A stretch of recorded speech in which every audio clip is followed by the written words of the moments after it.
So I have my bowl ready to go here. I've got all of my ingredients here, but we're just gonna scoop and go as we go along.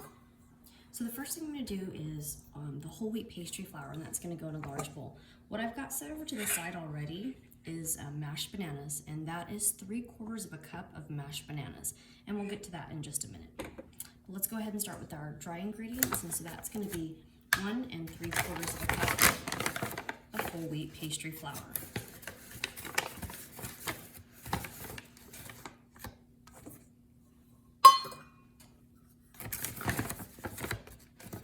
You could also sub out here if you wanted to use just regular whole wheat flour, that would be fine.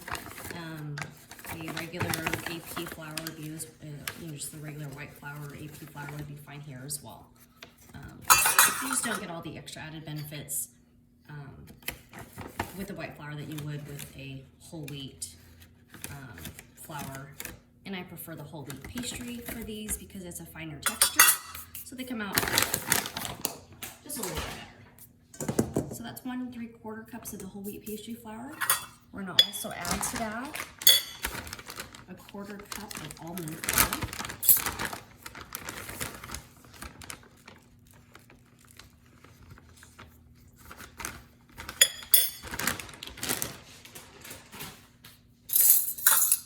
A tablespoon of baking powder.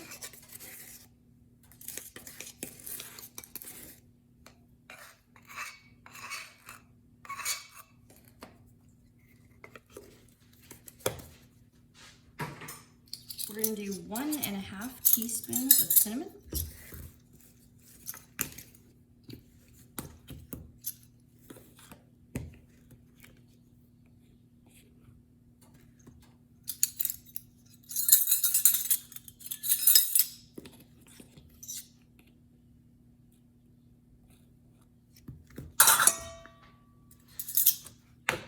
Half of a teaspoon of salt.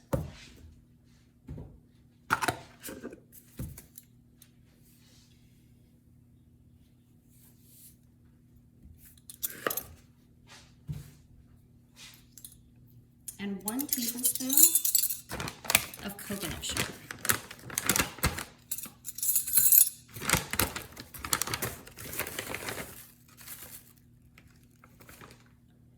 And I'm gonna kind of hand sift through this. Mine's been sitting for a little bit, so it's got a little bit of clumps there. Yours is brand new, it'll pour right out and be just fine. So that is 1 tablespoon of the coconut sugar. So we're gonna go ahead and mix that. That'll be all of our dry ingredients that we're gonna work with.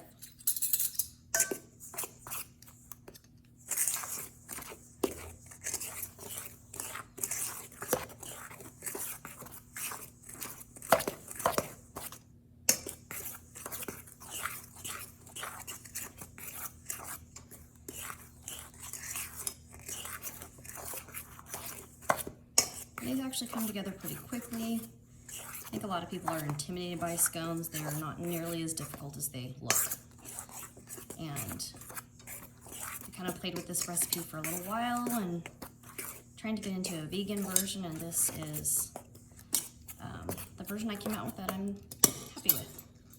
So this is completely whole food, plant-based. So I think that fits the bill. So now we're gonna move on to the wet ingredients. We're gonna leave that aside for right now. And we're gonna move on to the wet ingredients. We're gonna start with 3/4 cup of our mashed bananas, and that's already been done here. And next, we are going to go ahead and add a 1/4 cup of almond milk, coconut milk, soy milk, whatever it is whatever alternative milk that you wanna use is just fine here.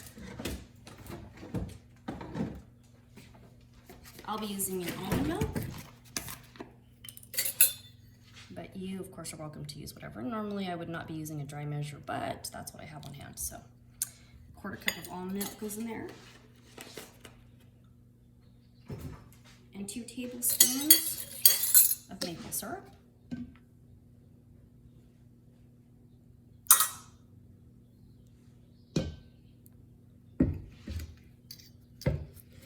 And then 1 teaspoon of vanilla extract.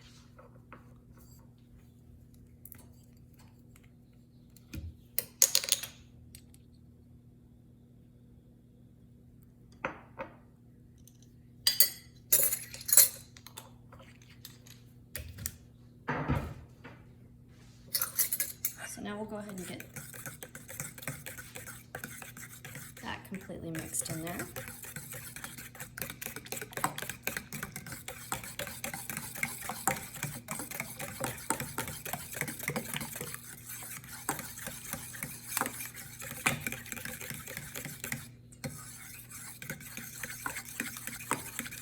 Okay, and then from there, what we're going to do is swap places here again.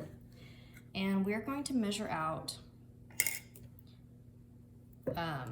the solid coconut in a can. So this is the Thai version, the Thai variety of coconut milk.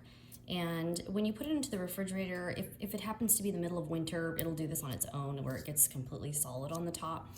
If not, if it's not the middle of winter and you need it to chill, pop it in the refrigerator, and when you take it out of the refrigerator, you'll have a completely solid form of coconut fat on top, and the water will have separated to the very bottom. So what we're going to use is the very top of this.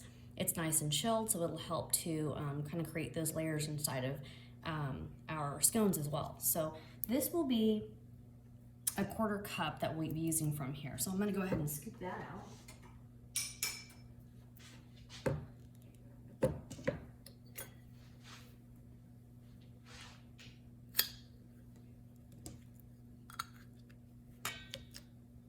And so I'm just going to scoop that right into there. I'm going to get that packed in as best we can. And this is going to take the place of what would normally be butter.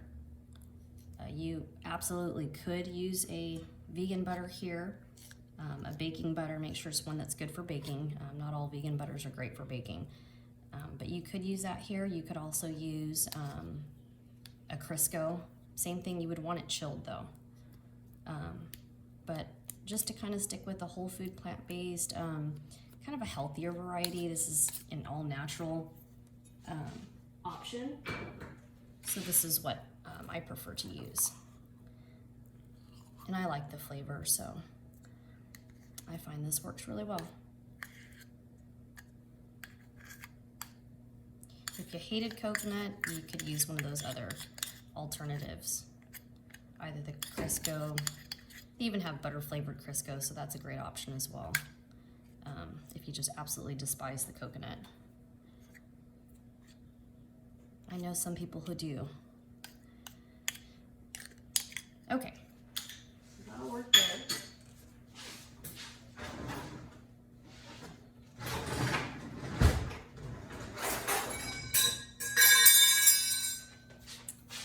And don't mind I'm just throwing things around.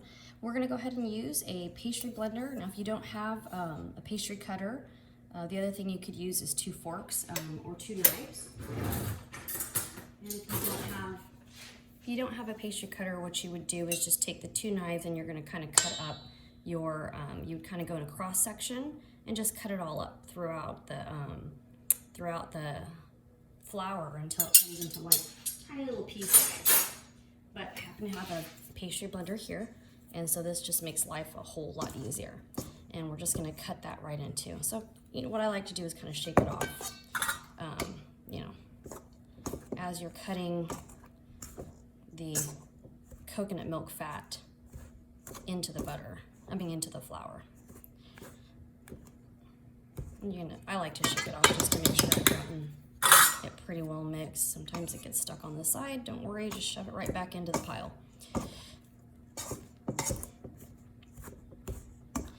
So the goal is to kind of get it into small pea-sized. You don't want to leave any like really big chunks in there. You want everything evenly distributed so that it has that opportunity to create nice layers inside of your scones.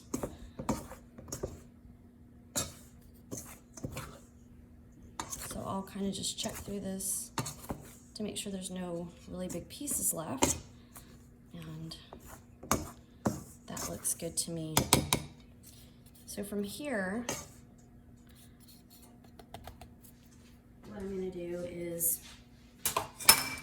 add in my nuts. So we'll go ahead and just take the nuts and add those right in. We're going to get those completely mixed in.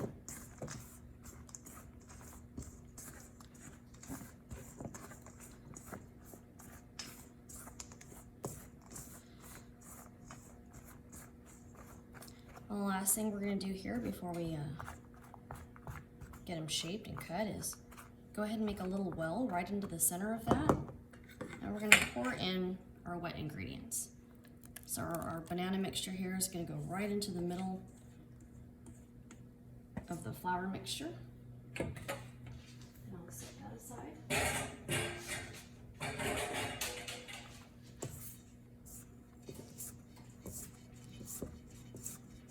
And what you're going to want to do here is pretty much just start folding.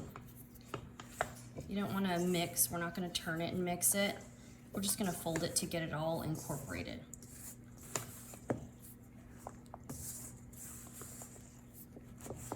Once we are fully incorporated, we can turn this over and start shaping our scones.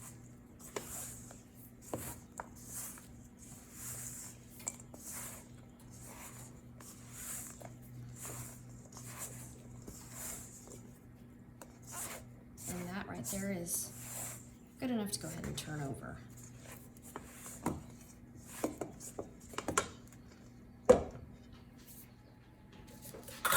Okay, so what we're going to do here is go ahead and turn this over. And I've just put down a parchment paper onto my countertop here, and that just makes it very easy to cut and transfer.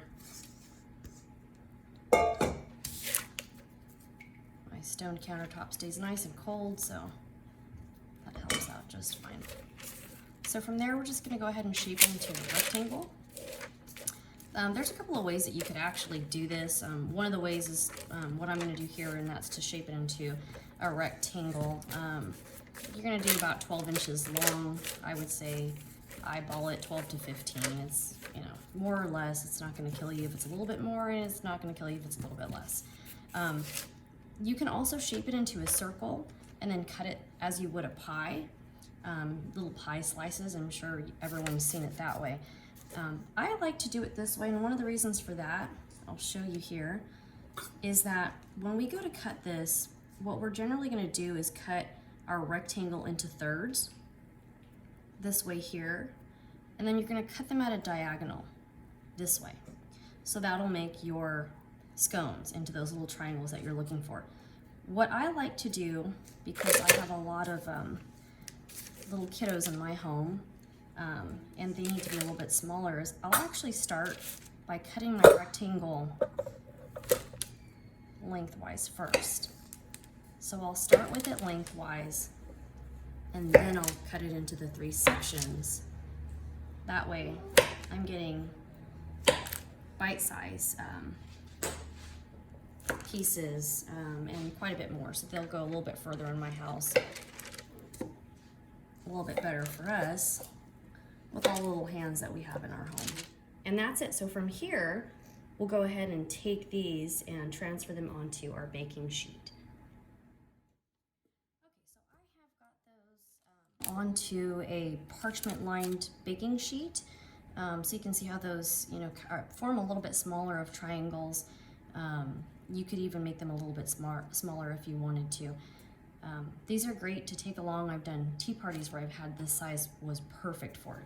Like I said, for the little ones in my house, it's perfect bite size. But of course, if you want to, you're more than welcome to do the other ones, and they come out quite a bit larger.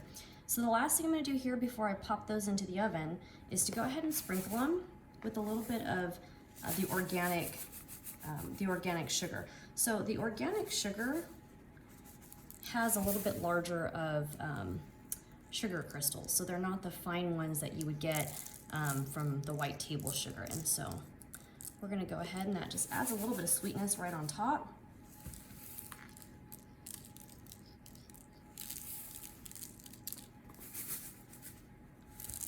Whoops, or a lot of sweetness.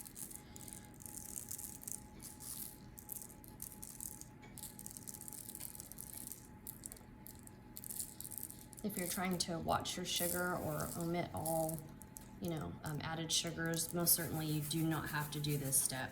You could skip this step and they taste yummy without the sugar as well. I've done them both ways, so I think they come out just fine either way, depending on your preference. So that's it. That makes it super easy. And we're gonna pop this into a preheated 425-degree oven, and those are gonna go in for about 13 to 15 minutes. Okay, and that's the final product of the vegan banana nut scones. They're whole food, plant-based. Without the sugar on top, you would have a no refined sugar. These came out pretty toasty at 425. These were in for exactly 13 minutes. So just depending on your oven, they're a little bit browned on the bottom as well. You could take them out maybe a minute sooner than that if you wanted to. But I think these are just fine. A little bit toasty on top, but like I said, if you don't want it that way, you certainly could take those out, a minute or so earlier. They're nice and brown on the bottom as well. So cracking those open, they're nice and moist, right on the inside, perfect banana flavor. So I hope you guys enjoy those as much as we do.